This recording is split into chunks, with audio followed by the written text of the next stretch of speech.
तो नमस्कार साथियों, वेलकम है आपके अपने चैनल आरकेएस क्लासेस में। तो आज हम देखने वाले हैं हिंदी का जो आपका 8वां नंबर चैप्टर है जित जित में निरखत हो, उससे आपका कौन सा objective question 2025 Bihar board exam में पूछे जाएंगे और कौन से क्वेश्चन आपका इंपॉर्टेंट होने वाले हैं, वही ऑब्जेक्टिव क्वेश्चन आज सॉल्व करने वाले हैं और देखने वाले हैं। समझ गए है ना।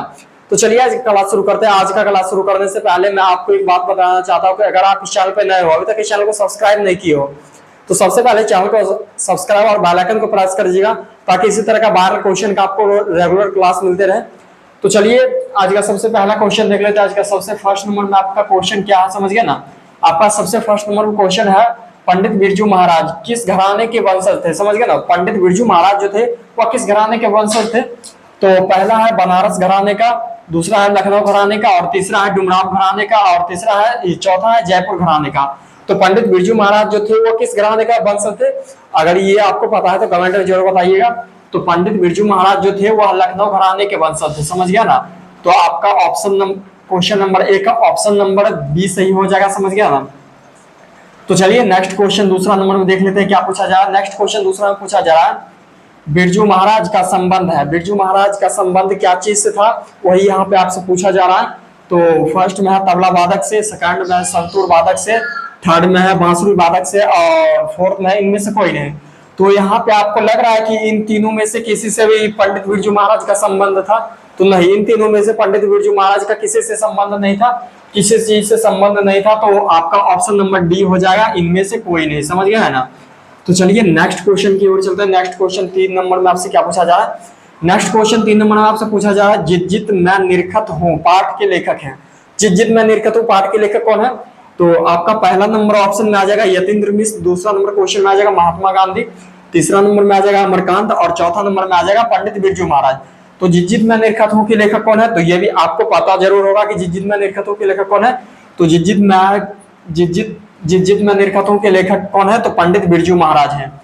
समझ गया ना। जित जित मैं निरखत हूँ के लेखक कौन है, तो पंडित बिरजू महाराज है। तो आपका तीसरा नंबर क्वेश्चन का ऑप्शन नंबर डी सही हो जाएगा। तो चलिए नेक्स्ट चौथा नंबर क्वेश्चन की ओर चलते हैं। चौथा नंबर क्वेश्चन में आपसे क्या पूछा जा रहा है। चौथा नंबर आपसे पूछा जा रहा है, बिरजू महाराज को संगीत नाटक अकादमी अवार्ड कब प्राप्त हुआ। समझ गए ना।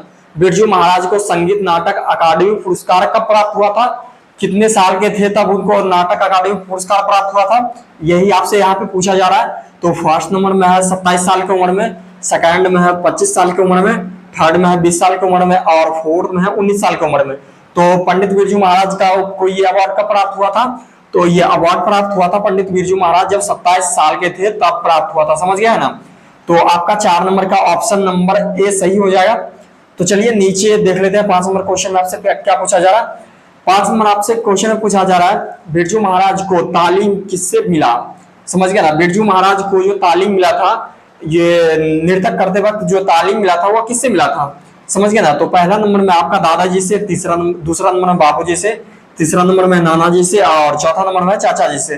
तो किससे मिला था, तो तालीम जो था कि बिरजू महाराज को बाबूजी से मिला था। समझ गया ना। बिरजू महाराज को तालीम जो मिला था वो बाबूजी से मिला था। समझ गया ना। तो चलिए नेक्स्ट क्वेश्चन में देख लेते हैं। नेक्स्ट क्वेश्चन 6 नंबर क्वेश्चन में आपसे क्या पूछा जा रहा है। 6 नंबर क्वेश्चन में आपसे पूछा जा रहा है, बिरजू महाराज किस शैली के नर्तक थे। समझ गया ना। तो आपका पहला नंबर ऑप्शन में है कुचिपुड़ी, दूसरा नंबर में है भरतनाट्यम, तीसरा नंबर में महानाट्यम, और चौथा नंबर में है कथक। समझ गया ना। तो आपका जो 6 नंबर क्वेश्चन है उसका ऑप्शन नंबर डी सही हो जाएगा, कथक। समझ गया ना। तो चलिए ऑप्शन नंबर 7 क्वेश्चन नंबर 7 में देख लेते हैं। क्वेश्चन नंबर 7 में आपसे क्या पूछा जा रहा है। क्वेश्चन नंबर 7 में आपसे पूछा जा रहा है, बिरजू महाराज के चाचे का नाम क्या था। समझ गया ना। बिरजू महाराज के जो चाचा थे उनका नाम क्या था। तो अगर ये आपको पता है तो जरूर कमेंट में बता दीजिएगा बिरजू महाराज के चाचे का नाम क्या था। तो पहला में है शंभू महाराज, दूसरा में गौतम महाराज, और तीसरा में श्री महाराज, और चौथा में विष्णु महाराज। तो पंडित बिरजू महाराज के जो चाचा का नाम जो था वह था शंभू महाराज। समझ गया ना। पंडित बिरजू महाराज जो थे उनका चाचा का नाम जो था वह शंभू महाराज था। समझ गया। तो चलिए नेक्स्ट क्वेश्चन की ओर चलते हैं। नेक्स्ट क्वेश्चन आपसे क्या पूछा जा रहा है। तो नेक्स्ट क्वेश्चन जो आपका 8 नंबर में पूछा जा रहा है, बिरजू महाराज के ख्याति किस रूप में है। समझिए ना। बिरजू महाराज की ख्याति किस रूप में है। तो पहला नंबर में आपका है नर्तक के रूप में, दूसरा में है तबला वादक के रूप में, और तीसरा में है शहनाई वादक के रूप में, और चौथा में है संतूर वादक के रूप में, तो इसका जो आपका 8 नंबर का सही आंसर हो जाएगा और ऑप्शन नंबर ए हो जाएगा। समझ गया है ना, नर्तक के रूप में था। समझ गया कि नहीं समझ गया। तो चलिए नेक्स्ट क्वेश्चन 9 नंबर क्वेश्चन में क्या पूछा जा रहा है वो देख लेते हैं। 9 नंबर क्वेश्चन में आपसे पूछा जाए जिस में निरखत हो पाठ की साहित्य की विधि है, पाठ की साहित्य, तो ये आपसे पूछा जा रहा है जिस में निरखत हूँ यह एक कहानी है, रिपोर्टकार है या फिर साक्षात्कार है या फिर भाषण है। तो इसका आपका जो 9 नंबर है इसका ऑप्शन नंबर सी हो जाएगा, यह एक साक्षात्कार है। समझ गया, जिस में निरखत हूँ ये क्या है, तो यह एक साक्षात्कार है। तो चलिए नेक्स्ट क्वेश्चन 10 नंबर में क्या पूछा जा रहा है वो देख लेते हैं।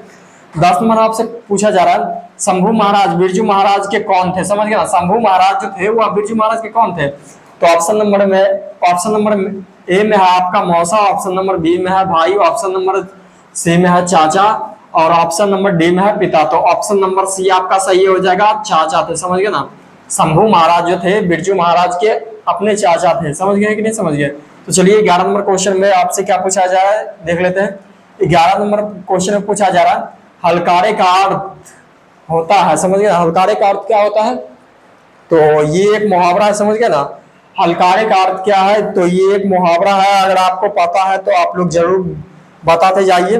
तो हलकारे का अर्थ जो आपका हो जाएगा वो हो जाएगा संदेश वाहक। समझ गए ना, संदेश वाहक हो जाएगा। तो चलिए नेक्स्ट क्वेश्चन को चलते हैं। नेक्स्ट क्वेश्चन 12 नंबर में आपसे क्या पूछा है। 12 नंबर में आपसे पूछा जा रहा है पंडित बिरजू महाराज का जन्म डैश ईस्वी में हुआ था। समझ गए, तो यहाँ पे आपसे पूछा जा रहा है कि पंडित बिरजू महाराज का जन्म कब हुआ था। समझ गए कि नहीं समझ गए। तो पंडित बिरजू महाराज का जो जन्म था वो हुआ था, पहला नंबर ऑप्शन में आपका 1935, सेकंड में है 1936, थर्ड में है 1937 और फोर्थ में है 1938। तो आपको पता होगा कि बिरजू महाराज जो थे उनका जो जन्म हुआ था 1938 ईस्वी में हुआ था। समझ गए ना, सन 1938 ईस्वी में जो पंडित बिरजू महाराज जो थे उनका जन्म हुआ था। तो चलिए नेक्स्ट क्वेश्चन में देख लेते हैं। नेक्स्ट 13 नंबर क्वेश्चन में आपसे क्या पूछा जा रहा है। नेक्स्ट 13 नंबर क्वेश्चन में आपसे पूछा जा रहा है पंडित बिरजू महाराज 10 साल के थे तभी उनके पिता का देहांत हो गया था। समझ गए ना, तो यहाँ पे आपसे पूछा जा रहा है पंडित बिरजू महाराज कितने साल के थे तब उनका पिताजी का देहांत हो गया था। समझ गया ना, तो पंडित बिरजू महाराज कितने साल के थे, तो ऑप्शन नंबर में है आपके ऑप्शन नंबर में ए में जो आपका 9.5 साल का, ऑप्शन नंबर बी में है 10 साल का, ऑप्शन नंबर सी में है 12 साल का, ऑप्शन नंबर डी में है 13 साल का। तो पंडित बिरजू महाराज कितने साल के थे तब उनका पिता का देहांत हो गया था, तो ऑप्शन नंबर ए आपका हो जाएगा 9.5 साल का थे। समझ गया ना, पंडित बिरजू महाराज जब 9.5 साल के थे ना तभी उनके पिताजी का जो था कि देहांत हो गया था। तो चलिए नेक्स्ट क्वेश्चन की ओर चलते हैं। नेक्स्ट क्वेश्चन 14 नंबर आपको क्या पूछा जा रहा है। 14 नंबर क्वेश्चन में आपसे पूछा जा रहा है बिरजू महाराज खुद को किसका शागिर्द मानते थे। समझ गए, पंडित बिरजू महाराज जो थे वह खुद को किसका शागिर्द मानते थे, तो वह खुद को पिताजी का शागिर्द मानते थे। तो ऑप्शन नंबर ए में आपका पिताजी, ऑप्शन नंबर बी में है माताजी और ऑप्शन नंबर सी में है मामा जी और ऑप्शन नंबर डी में है उनके भाई। तो किनका शागिर्द मानते थे, तो अपने पिता को अपने आप का शागिर्द मानते थे। तो ऑप्शन नंबर ए आपका 14 नंबर का सही हो जाएगा। तो चलिए नेक्स्ट क्वेश्चन को चलते हैं। नेक्स्ट क्वेश्चन में आपसे क्या पूछा जा रहा है, तो नेक्स्ट क्वेश्चन जो आपका है 15 नंबर। समझ गया, नेक्स्ट क्वेश्चन जो आपका 15 नंबर है उसमें आपसे पूछा जा रहा है बिरजू महाराज का संबंध है। तो बिरजू महाराज का संबंध किस चीज से है, तो बांसुरी वादन से है कि तबला वादन से है कि कथक नृतक से है कि चौथा संतूर वादन से है। समझ गया, तो इन चारों में से आपका ऑप्शन कौन सा सही हो जाएगा, तो ऑप्शन सी नंबर आपका सही हो जाएगा, कथक और नृतक से बिरजू महाराज का संबंध है। समझ गया ना। तो चलिए ऑप्शन नंबर 16 में क्या पूछा जा रहा है। ऑप्शन नंबर 16 में आपसे पूछा जा रहा है जब पंडित बिरजू महाराज को संगीत नाटक अकादमी अवार्ड मिला था तब बिरजू महाराज कितने साल के थे। समझ गया ना, जब बिरजू महाराज को संगीत नाटक अकादमी पुरस्कार मिला था तब बिरजू महाराज कितने साल के थे, 27 साल के थे या 26 साल के थे या 25 साल के थे या 24 साल के थे। इन चारों में से आपका कौन सा ऑप्शन सही हो जाएगा, इन चारों में से आपका ऑप्शन नंबर ए सही हो जाएगा कि बिरजू महाराज को जब नाटक अकादमी पुरस्कार मिला था तब बिरजू महाराज जो थे वो 27 साल के थे। समझ गया ना। तो चलिए आपका 17 नंबर क्वेश्चन में देख लेते हैं क्या पूछा जा रहा है। 17 नंबर का क्वेश्चन में पूछा जा रहा है बिरजू महाराज लखनऊ घराने के किस पीढ़ी के कलाकार थे। समझ गया, बिरजू महाराज जो थे वो लखनऊ घराने के किस पीढ़ी के कलाकार थे। तो अगर इसके बारे में आपको पता है तो आप लोग कमेंट में जरूर बताइए। तो पहला नंबर में आपका 6ठी पीढ़ी का और दूसरा नंबर में है 7वीं पीढ़ी का और तीसरा में 9वीं पीढ़ी का और चौथा में है 8वीं पीढ़ी का। समझ गया ना। तो इन चारों में से आपका कौन सा ऑप्शन सही हो जाएगा, तो इन चारों में से आपका ऑप्शन नंबर बी सही हो जाएगा। समझ गया ना, 7वीं पीढ़ी के थे। समझ गया ना, बिरजू महाराज जो थे वह लखनऊ घराने के 7वीं पीढ़ी के कलाकार थे। समझ गए ना। तो चलिए 18 नंबर क्वेश्चन में क्या पूछा जा रहा है आपसे वो देख लेते हैं। 18 नंबर आपसे क्वेश्चन में पूछा जा रहा है, नेपाल में बिरजू महाराज का एक रिश्तेदार रहते थे, उनका नाम क्या था। नेपाल में जो बिरजू महाराज का जो एक रिश्तेदार रहता था उनका नाम क्या था। तो फर्स्ट में आपका झुमक लाल, और सेकंड में चुनुन लाल, और थर्ड में हरिहर लाल, और फोर्थ में झुमक लाल। तो आपका इन चारों में से कौन सा ऑप्शन सही हो जाएगा। तो इन चारों में से आपका हो जाएगा फोर्थ नंबर ऑप्शन सही। समझ गए ना, ऑप्शन नंबर सी सही हो जाएगा, झुमक लाल। जो ये नेपाल में जो पंडित बिरजू महाराज के रिश्तेदार जो रहते थे उनका नाम था झुमक लाल। समझ गया ना। तो चलिए नेक्स्ट 19 नंबर क्वेश्चन में क्या पूछा जा रहा है वो देख लेते हैं। 19 नंबर आपसे क्वेश्चन में पूछा जा रहा है, पंडित बिरजू महाराज का संबंध नृतक के किस शैली से है। समझ गए ना, पंडित बिरजू महाराज का संबंध नृतक के किस शैली से है। तो फर्स्ट में भरतनाट्यम, सेकंड में कथक, और थर्ड में कुचिपुड़ी, और फोर्थ में है इनमें से कोई नहीं। तो इन चारों में से आपका जो ऑप्शन सही हो जाएगा ऑप्शन नंबर बी हो जाएगा, कथक से। समझ गए ना, पंडित बिरजू महाराज का संबंध किससे है तो कथक से है। तो चलिए ऑप्शन नंबर ये आपका 20 नंबर आज का लास्ट क्वेश्चन है। ये जो आपका 20 नंबर क्वेश्चन है आज का लास्ट क्वेश्चन है 8वां नंबर चैप्टर का। तो इसमें देख लेते हैं क्या पूछा जा रहा है। इसमें पूछा जा रहा है, जब दिल्ली में हिंदू मुस्लिम दंगे होने लगे तो डर के मारे बिरजू महाराज और उनके माताजी कहाँ चले गए थे। तो जब दिल्ली में हिंदू मुस्लिम के दंगे हो रहे थे तो वहां से डर के बिरजू महाराज और उनके माताजी कहाँ चले गए थे। तो ये भी आपको पता होगा कि कहाँ चले गए थे। तो फर्स्ट में है इलाहाबाद, ये सेकंड में है कोलकाता, और थर्ड में है लखनऊ, और फोर्थ में है पंजाब। तो कहाँ चले गए थे तो लखनऊ में चले गए थे। समझ गए ना, पंडित बिरजू महाराज और उनके माताजी दिल्ली से लखनऊ में चले गए थे जब हिंदू मुस्लिम के दंगे छिड़े थे और दंगे हो रहे थे। समझ गया ना। तो आज के लिए इतना ही। और ये सब क्वेश्चन आपका बेहद ही इंपॉर्टेंट क्वेश्चन है, बेहद ही महत्वपूर्ण क्वेश्चन है। अगर आप ये सबको याद नहीं रखते हो तो ऑटोमेटिक आपको एग्जाम में दिक्कत होगा ही होगा। इसलिए मैं आपको शुरुआत से बता रहा हूँ, ये सब क्वेश्चन को आपको याद रखना बेहद ही जरूरी है। समझ गया ना। तो अगर आप लोगों को इसका पीडीएफ चाहिए, जितना भी मैं आपको पिछला क्लास करवाया हूँ और जो अभी क्लास करवा रहा हूँ उस सबका आपको पीडीएफ चाहिए तो आप कमेंट में जरूर बता दीजिएगा कि सर हमको पीडीएफ चाहिए, मैं आपको पीडीएफ प्रोवाइड करवा दूंगा। समझ गया ना।